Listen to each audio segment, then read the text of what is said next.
students, welcome to lecture number 1 of Ancient India and the World. So in this video or in this lecture we are going to study about the India and the countries of West, that means the west of Indian subcontinent, and India and other countries in Asia. So basically we are going to learn about some countries which are nearby India and some other countries of Asia. Let us start with the lecture. So first point is India and the countries of the West. People of Harappan civilization had developed trade relations with the countries of the West. So when we were studying Harappan civilization, तब हमने देखा था कि Harappan civilisation के जो लोग थे वो ट्रेड करने के लिए बहुत दूर दूर तक जाते थे.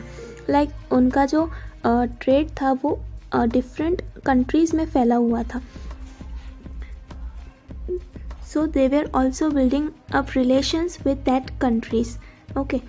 Ever since then, India has had economic and cultural exchanges with the outside world.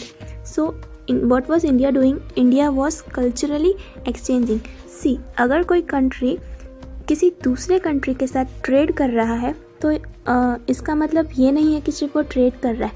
देखिए ट्रेड कैसे होता था, जो एंशियंट टाइम था उसमें ट्रेड कैसे होता था कि एक पर्सन जो है वो दूसरे प्लेस पे जा रहा है, ठीक है. तब तो ट्रांसपोर्ट के इतने सोर्सेज भी नहीं हुआ करते थे, तो वो लोग कई कई दिनों तक ट्रैवल किया करते थे.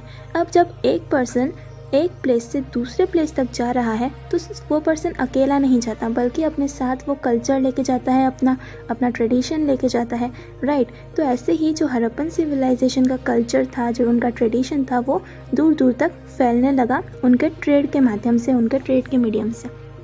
Next is Buddhism had spread to Afghanistan and to many countries of central Asia. अब जो बुद्धिज़्म स्टार्ट हुआ था, बेसिकली ये नेपाल में स्टार्ट हुआ था, देन ये इंडिया में फैला और अब तक बुद्धिज़्म जो है वो अफ़गानिस्तान और बहुत सारी कंट्रीज़ में फैला हुआ था. हमने जब मौर्यन एम्पायर पढ़ा था तब भी हमने देखा था कि जो बुद्धिज़्म है उसको स्प्रेड करने के लिए एक मौर्यन एम्पायर जो कि अशोका थे, उन्होंने बहुत सारे स्टेप्स उठाए थे, राइट. उन्होंने अपने डॉटर और अपने सन को भी चाइना में भेज दिया था बुद्धिज़्म को स्प्रेड करने के लिए. सो बुद्धिज़्म जो है इस टाइम तक बहुत ज़्यादा स्प्रेड हो चुका था पूरे एशिया में. During the period of Iranian empire, India's contact with the western world increased. अब जब ईरानियन एम्पायर आया इंडिया में तो क्या हुआ, ये जो ईरानियन एम्पायर के लोग थे वो वेस्ट वर्ल्ड से ही आए थे, इसीलिए इंडिया का कॉन्टैक्ट वेस्ट के साथ बढ़ने लगा. The Greek historians of that period grew more curious about India. अब ग्रीक हिस्टोरियंस जो थे उनको इंडिया में बहुत ज़्यादा दिलचस्पी आने लगी. इंडिया की पुरानी चीज़ों को लेकर, पुरानी लैंग्वेजेस को लेकर इनको बहुत ज़्यादा दिलचस्पी हुआ करती थी. ऐसा क्यों? बिकॉज ऐसा माना जाता है कि जो इंडिया की सबसे ओल्ड लैंग्वेज है, दैट इज़ संस्कृत लैंग्वेज, उसी से बाकी सारी वर्ल्ड की लैंग्वेजेस डिराइव की गई हैं. इसीलिए जो ग्रीक हिस्टोरियंस थे उनको बेसिकली इस लैंग्वेज में और इंडिया के कल्चर में बहुत ज़्यादा इंटरेस्ट हुआ करता था और इस पर वो लोग अपनी अपनी राइटिंग्स भी लिखा करते थे. Their writings introduced India to the western world. अब जो ग्रीक हिस्टोरियंस की राइटिंग्स थी उसमें इन्होंने इंडिया के बारे में बहुत कुछ बताया है, और जब ये इंडिया के बारे में लिखेंगे तो वहाँ के लोगों को इंडिया के बारे में भी पता चलेगा. तो इनकी मदद से, यानी ग्रीक हिस्टोरियंस की मदद से क्या हुआ, जो इंडिया का नॉलेज था वो बाहर तक पहुँचा, वेस्टर्न वर्ल्ड तक पहुँचा. The routes which were later used by Alexander were opened for trade between India and the countries of West. अब आपको पता होगा कि अलेक्जेंडर ने इन्वेड किया था इंडिया पे, तो उस टाइम पे अलेक्जेंडर जिस रूट से इंडिया में आया था, जिस रास्ते से वो इंडिया में आया था, वो रास्ते आगे चल के लोगों ने ट्रेड के लिए यूज़ करना शुरू कर दिया. Under the influence of the Greek art of sculpture, a new form of art emerged in India during the Kushan period. अब कुषाण पीरियड में मैंने आपको बताया था कि कुषाण किंग जो थे कनिष्क, उनके टाइम पे ही बहुत सारा आर्ट एंड स्कल्पचर की शुरुआत हुई थी. लाइक उस टाइम पे गोल्ड कॉइन्स बनना भी शुरू हुए थे. तो ग्रीक आर्ट एंड स्कल्पचर जो था उन्होंने एक न्यू फॉर्म लिया उस टाइम पे. उन्होंने दैट मीन्स कि न्यू आर्ट तब डेवलप होना शुरू हुआ. It is called Gandhara school of art. अब उस टाइम पे एक स्कूल शुरू हुआ आर्ट का जिसका नाम पड़ा Gandhara school of art. Gandhar was basically a place, एक प्लेस का नाम हुआ करता था और उस प्लेस पे एक स्कूल बनाया गया आर्ट का, that was name as Gandhara school of art.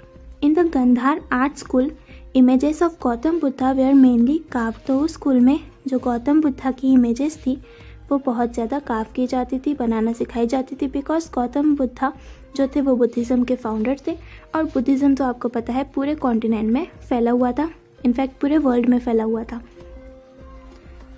As these images were mostly found in the Gandhara region of Afghanistan, the style is called the Gandhara style। अब ऐसी इमेजेस गौतम बुद्धा की बहुत सारे रीजन्स में पाई गई और क्योंकि गंधार में इसका स्कूल हुआ करता था आर्ट का, इसीलिए गंधार रीजन में भी ऐसी इमेजेस पाई गई। तो इसीलिए ये जो इमेजेस है, जिस स्टाइल में ये इमेजेस बनाई गई उन्हें कहा जाता था गंधार स्टाइल। यहाँ पे आपको एक स्टैचू दिया हुआ है गौतम बुद्धा का, statue of Gautam Buddha in the museum in Paris in the Gandhar style. तो ये जो स्टैचू दिख रहा है ये जिस स्टाइल से बनाया गया है इसे कहा जाता है Gandhar style. We'll move on to the next page. The facial features of the statues made in this style are similar to those of the Greek people। अब इंडिया में जो इन स्टैचूज के फेशियल फीचर्स थे, यानी इनका फेस बनाने का जैसा तरीका था, ये जो तरीका था वो ग्रीक पीपल को बहुत ही सिमिलर था। अब देखिए, जब ग्रीक के लोग इंडिया में आए थे तो मैंने आपको पहले भी बताया कि एक पर्सन जब एक प्लेस से दूसरे प्लेस ट्रैवल करता है तो वो अकेला नहीं जाता, वो अपने प्लेस का कल्चर, अपने प्लेस का ट्रेडिशन सब साथ लेके जाता है। तो जब ग्रीक लोग इंडिया में आए थे तो सबसे पहले ग्रीक में यानी ग्रीस में इनका आर्ट और इनकी जो पॉट्स बनाने की स्टाइल थी ये बहुत फेमस हुआ करता था। फिर जब ये लोग इंडिया में आए तो वही कल्चर इंडिया में भी पॉपुलर हो गया। ठीक है, तो इंडिया ने ये सब बनाना कहाँ से सीखा था? ऑफकोर्स ग्रीस के लोगों से। उसके बाद इंडिया की पॉटरी, इंडिया ने अपने भी कुछ स्टाइल्स डेवलप किए तो इंडिया की जो पॉटरी थी वो भी बहुत फेमस हो गई। The early coins that we are minted in India were also like Greek coins. अब पहले जो इंडिया में कॉइन्स बनाए गए थे वो ग्रीक कॉइन्स के जैसे ही थे। जैसे हमने पढ़ा था कि कॉइन्स कैसे बनाए जाते थे, तो एक साइड पे उनके गॉड का फ़ोटो होता था या डाइटी का फ़ोटो होता था, नेक्स्ट साइड पे उनका जो भी किंग है उनका फ़ोटो होता था और उनका नाम लिखा हुआ था। तो ये जो ट्रेडिशन था, ये जो स्टाइल था कॉइन्स बनाने का, ये इंडिया ने ग्रीक से ही उठाया था। Next, here is a sculpture in the Gandhara style as a stupa at Hadda in Afghanistan. तो अफ़गानिस्तान में एक प्लेस है हड्डा, जहाँ का ये आपको स्कल्पचर दिखाया गया है। Greek costumes, amphora and musical instruments. तो इन्होंने ग्रीक कॉस्ट्यूम्स पहने हुए हैं। एम्फोरा मीन्स ये जो इनके हाथ में आपको दिख रहा है कुछ पॉट जैसा, उसे कहा गया है एम्फोरा। एंड म्यूज़िकल इंस्ट्रूमेंट्स भी लाइक यहाँ पे सितार जैसा कुछ दिख रहा है। तो ये सब उन्होंने हाथ में पकड़े हुए हैं इन पेंटिंग्स में यहाँ। तो इससे हमें अंदाज़ा लगता है कि उस टाइम पे ये सारी चीज़ें होती होंगी। नेक्स्ट, अराउंड द फर्स्ट और second century common era trade between India and Rome flourished. तो फर्स्ट या सेकेंड सेंचुरी कॉमन इरा में, कॉमन इरा की बात हो रही है यहाँ पे, ठीक है। तो उस टाइम पे क्या हुआ, इंडिया और रोम का ट्रेड जो है बहुत ही फ्लोरिश्ड हुआ, यानी इंडिया और रोम के ट्रेड बढ़ने लगा। The ports in south India also had a large share in this trade. जो साउथ इंडिया में पोर्ट्स थे उनका भी बहुत ज़्यादा शेयर हुआ ट्रेड्स में, क्योंकि आपको पता है ज़्यादातर ट्रेड जो है वो समुद्र के मार्ग से किया जाता था, लाइक वाटर रूट से किया जाता था। तो इसीलिए साउथ इंडिया के जो पोर्ट्स थे वो बहुत ही यूज़फुल थे। Some articles made of bronze were found in the excavations at Kolhapur, they have been made in Rome. कुछ जो कोल्हापुर में एक्सकावेशन किया गया तब हमें ब्रॉन्ज के कुछ आर्टिकल्स मिले हैं, तो वो जो ब्रॉन्ज के आर्टिकल्स हैं वो सारे रोम के हैं ऐसा माना जाता है। The excavations at Arikamedu in Tamil Nadu have also brought to light many articles made in Rome. अब तमिलनाडु में एक प्लेस है जिसका नाम है अरिकामेडू, वहाँ पे जो एक्सकावेशंस हुए वो एक्सकावेशंस में भी कुछ हमें ऐसी चीज़ें मिली हैं, कुछ ऐसे आर्टिकल्स मिले हैं जो कि रोम में बने हुए थे। Both this places were important centres of trade between India and Rome. ये जो दोनों प्लेसेस है, कौन सी दोनों places? First one is Tamil Nadu and next is Kolhapur. तो ये जो प्लेसेस है ये इंडिया में इम्पॉर्टेंट सेंटर्स थे ट्रेड के लिए, ठीक है। Many such trade centres are mentioned in the literature of those time. तो ऐसे ही लिटरेचर के लिए बहुत सारे सेंटेंस मेंशन किए गए हैं। दैट मीन्स उस टाइम पे जो भी हमें लिटरेचर मिला है उस लिटरेचर में बहुत सारी चीज़ें हमें बताई गई है कि इंडिया और रोम के बीच में ट्रेड रिलेशंस कैसे हुआ करते थे। सिर्फ इंडिया और रोम का ही नहीं, बहुत सारी कंट्रीज़ के साथ इंडिया जो है वो ट्रेड रिलेशन किया करता था, ट्रेड किया करता था। तो उस बारे में भी बहुत कुछ मेंशन है एंशियंट लिटरेचर में। A gold coin of Roman emperor Augustus found at Arikamedu. तो ये अरिकामेडू जो तमिलनाडु में है, वहाँ पे जब एक्सकावेशन हुआ था तो वहाँ पे एक गोल्ड कॉइन मिला था। और ये गोल्ड कॉइन किसका है? तो रोमन एम्परर ऑगस्टस का, ठीक है। ये रोमन एम्पायर के एम्परर थे।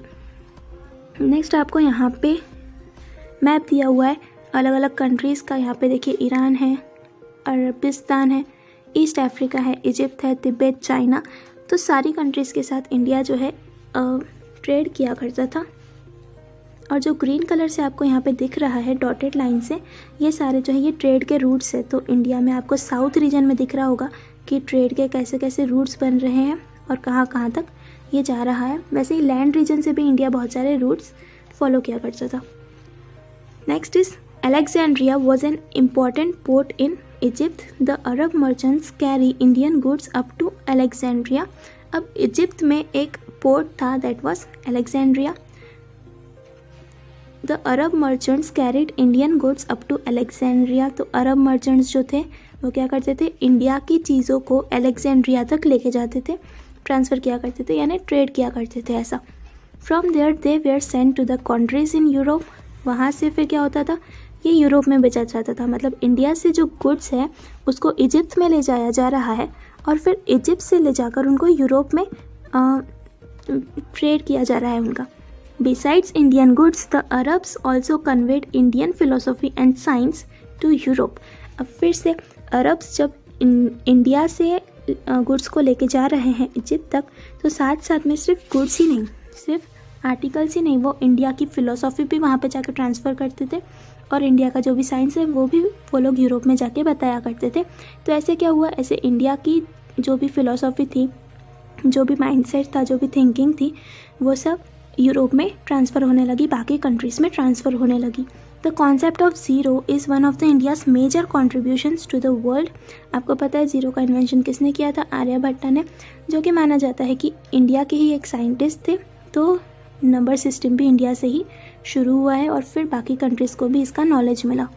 It was the Arabs who introduced this Indian concept to Europe. अब ये जो इंडियन कॉन्सेप्ट था ज़ीरो का और नंबर सिस्टम का, ये किसने बताया यूरोप में जाकर? तो अरब्स ने, ठीक है। अरब्स ने ये इंट्रोड्यूस किया था यूरोप में जाकर।